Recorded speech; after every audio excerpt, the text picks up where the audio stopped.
It's the 60 Go podcast presented by Mint Sports. Joining me on the phone today, Damien Seibold. Siebes, how are you, mate? I'm good, Tom. Mate, it was pretty embarrassing. I must admit, I certainly didn't see that coming. Yeah, look, it was, mate. And again, I don't know. I don't know if, look, embarrassing is the right term. I don't know what the right term is, but it just wasn't good. We were outplayed, out-enthused, and a number of the selections, I think, really need to be questioned. And, you know, I'm sure we're going to discuss that throughout the pod this half. I was talking to a colleague of mine today, Aaron Stevens, and he made a pretty good point. It looked like Australia looked tired throughout the first 20 minutes, and then they just really could never recover from there. Do you agree? Yeah, we did. We looked flat. Like I thought we looked flat. So yeah, tired, flat, same thing, isn't it? Really. Their line speed really got up and stopped any momentum. Like Tino was non-existent. Payne Haas still ran for 70 or 80 metres, but they got up and stopped him in his tracks and really put some pressure on him. And at the end of the day, that's probably what Queensland have done to him in Origin as well.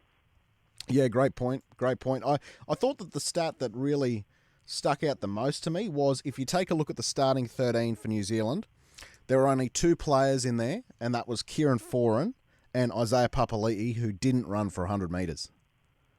And Papali'i had one of those games where I didn't realise that he didn't run for 100 metres, but he had one of those games that he was really impactful, whether it was running the footy or with his defence. He was hurting people. So, yeah, I'm not surprised at that at all.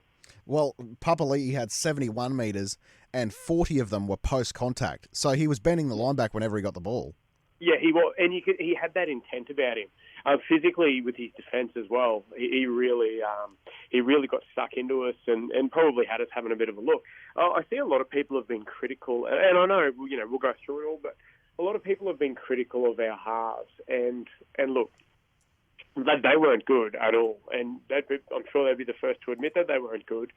However, it's really difficult for a half to put an imprint on the game when your forwards are getting dominated and you're not going forward. The same thing happened last week with New Zealand at Melbourne. Their forward pack, didn't really do much. Their back five didn't offer them much. So everyone was jumping up and down saying that Dylan Brown is overrated and Jerome Hughes is, in poor form. Well, flip the script the following week and their forwards went forward and Dylan Brown was arguably the best player on the field and Jerome Hughes wasn't far behind him. I totally agree. I don't put much criticism on the halves at all. However, I will put criticism on the Australian coaching staff. I thought that they made some serious blunders, and it's not that we should have seen this coming, because in my opinion, Australia's never walked out in a test match being out talented on the paper. Like, Australia's always got the most talent in international football, but a few key selection areas that in hindsight were wrong. There's two or three that really stand out for me. Are you talking about the initial squad that was picked or the 17? Because I've got problems with both. I got problems with both, but let me hear yours first.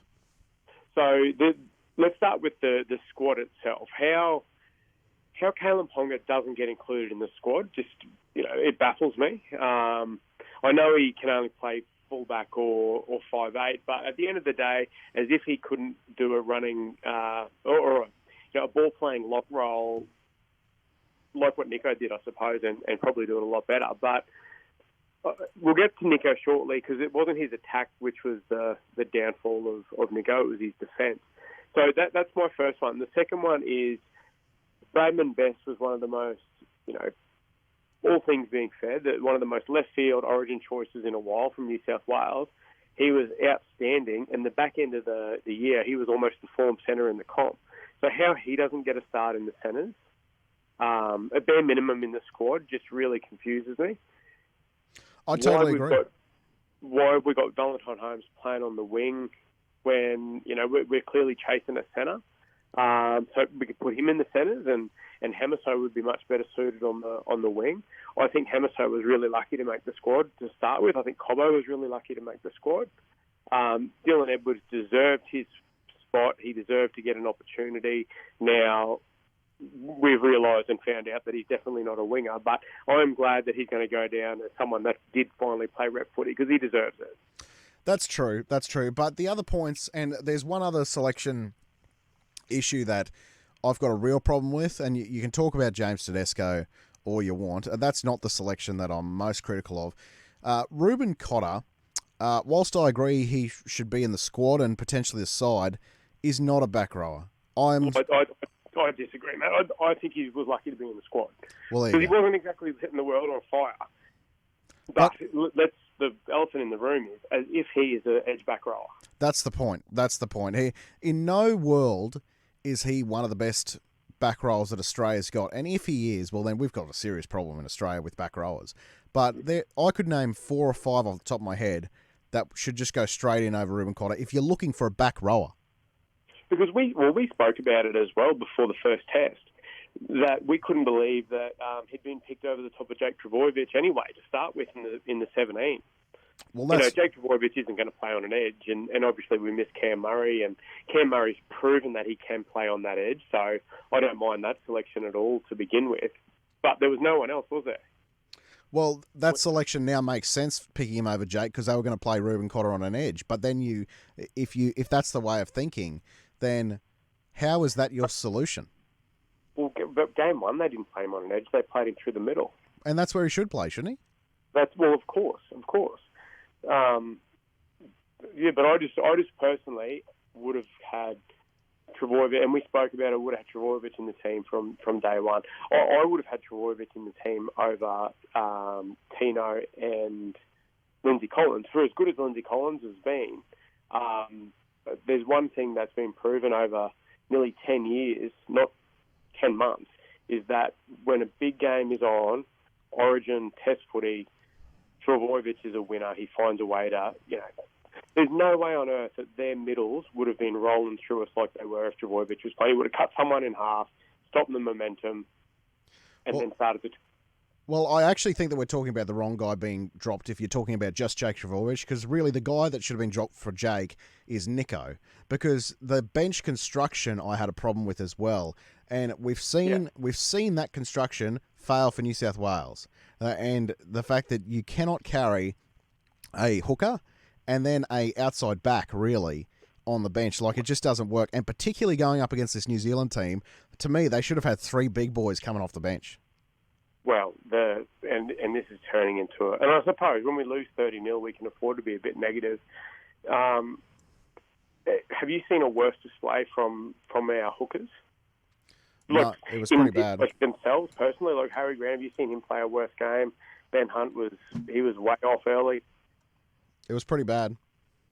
I suppose it was just one of those days, and credit where credit's due. New Zealand were very good and they deserved it. But it's just 30-0. We're just not used to that, are we? It's not something that we've experienced before. No, and the Kotoni Staggs selection is quite perplexing over Bradman Best. I don't know a world where you can make the argument that Bradman Best doesn't deserve Australian selection over Kotoni, particularly this year. Like, if you go back 3 or 4 years, maybe. Yeah, I agree.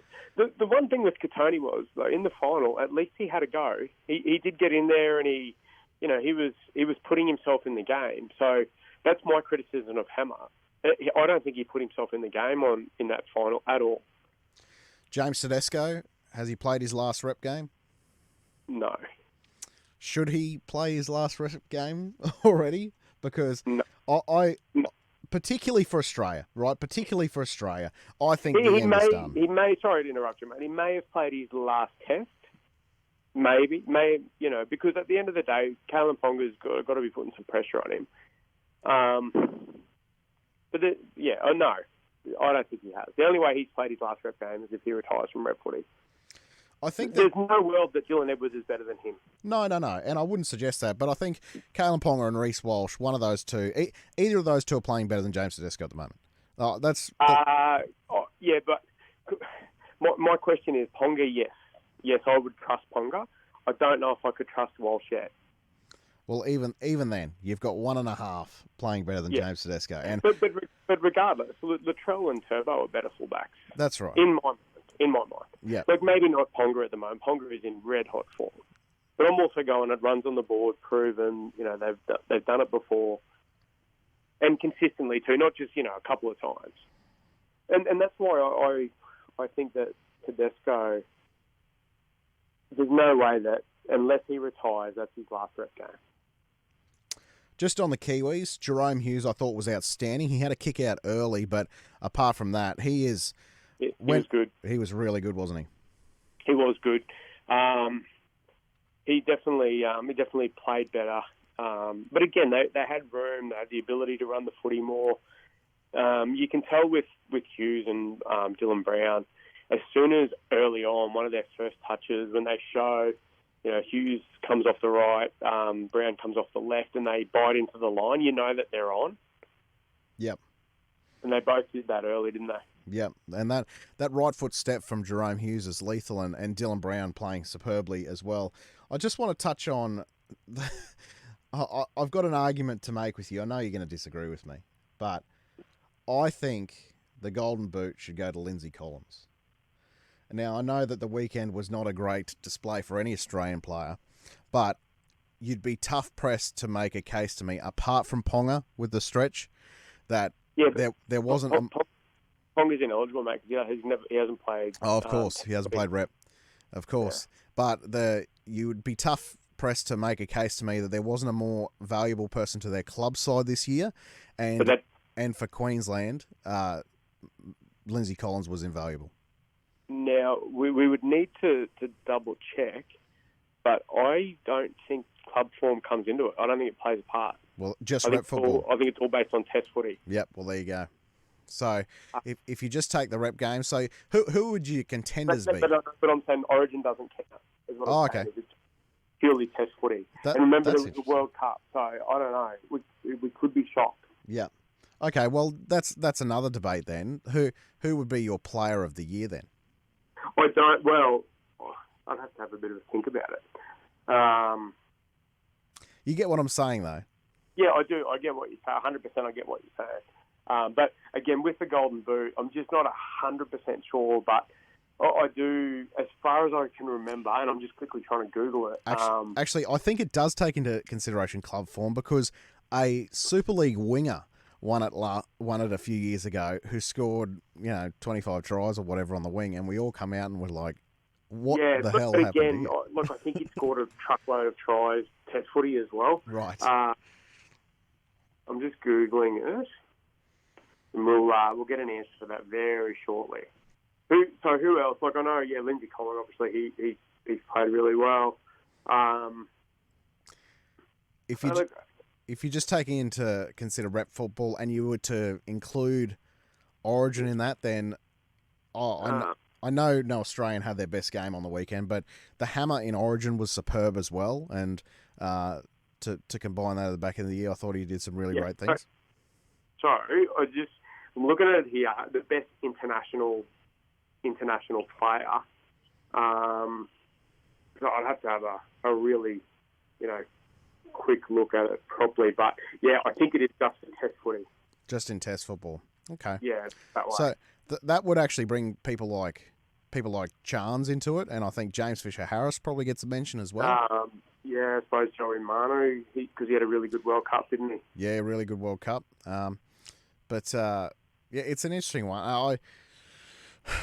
It's very tough for an Englishman to win Golden Boot winner, then, isn't it? Because they play about 2 games a year.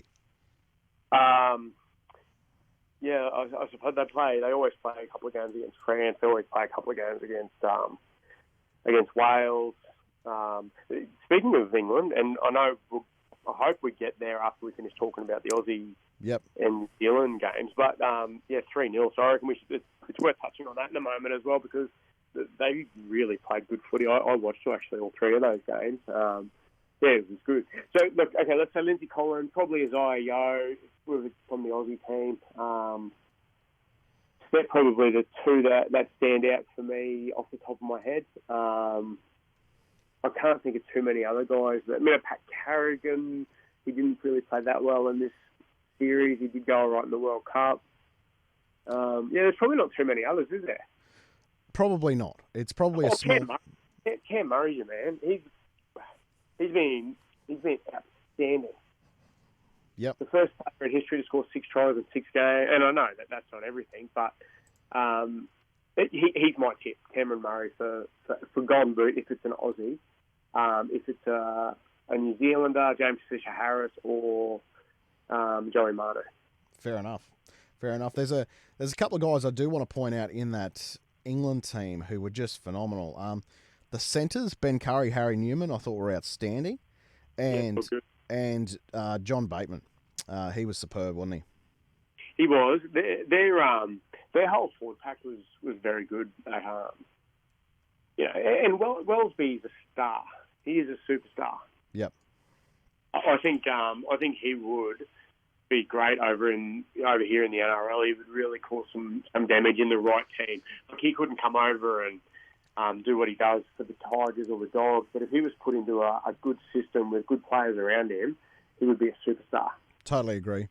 I think, however, this was a really disappointing moment for Tonga. I thought they were a great chance to win this series, and to not pick up a game, geez, pretty disappointing. I think we underestimate England a lot too, mate. Like, that's fair. You know, they're always thereabouts. They're always competitive with us. In a 3-test series, it always is. It's a battle. In World Cups, they seem to, they probably should have beat us out here. Was it 2019? Was that the one that was here, or was it the one before? Regardless, they should have probably won that one. Yep. And then remember the semi-final when they had New Zealand on toast, and one of the Burgess boys shot out of the line. Yes. And about 10 seconds to go, Sean Johnson's bang off the left, stepped a few and scored. So they're better than what we think they are. Yeah, 100%. There's good quality games. Hey, because Tonga had a good side. Yeah, I think Isaiah Katoa had a good series, even though they didn't win a game. I think that there is a lot of promise there for him, and I do think that there is a genuine first grade half in there. Yeah, but definitely. Yeah, he goes good. I thought that. I thought the Tonga's forward pack probably would have been a little bit more dominant, but that's where I mentioned before how good England's forward pack were, and they held their own and dominated those games. So, they were good. I think it's Hill, the big prop Hill, come off the bench for him. He's been doing it for a decade, and he still looks good. Yeah, absolutely. There's a few old heads there in that England side that just go really well for them when it comes to international football. Darryl Clark's another one, the dummy half. He's a very good player. Yeah, and that's where, going back to us, that's where I think we went wrong. We had old heads, but potentially not in the positions that we needed them. Like, we had an old halves, we had an old fullback, I had an old starting hooker, but our props were essentially young and inexperienced. We had a back row playing out of position on one edge, and look, a young bloke who, Liam Martin, I think we both agree that he's outstanding, and you'd hate to stand in front of him all that. But he looked fatigued, didn't he? Yeah, and understandably so for any Penrith player.